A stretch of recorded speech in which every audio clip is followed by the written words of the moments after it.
উল্লেখ করা আছে, কিন্তু দুর্ভাগ্যবশত কিছু লোক অবৈধভাবে দখল করে এই রাস্তাটা তারা বাড়িঘর করে বসে আছে।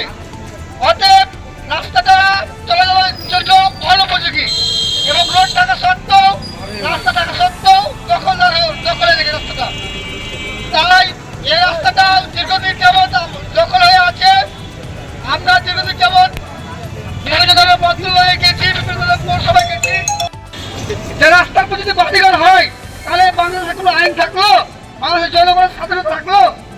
আমরা পৌরসভার আজকে চাঁপাইনবাবগঞ্জ পৌরসভার সময় আসলেই চাঁপাইনবাবগঞ্জ পৌরসভার একটি ট্যাক্সের কাগজ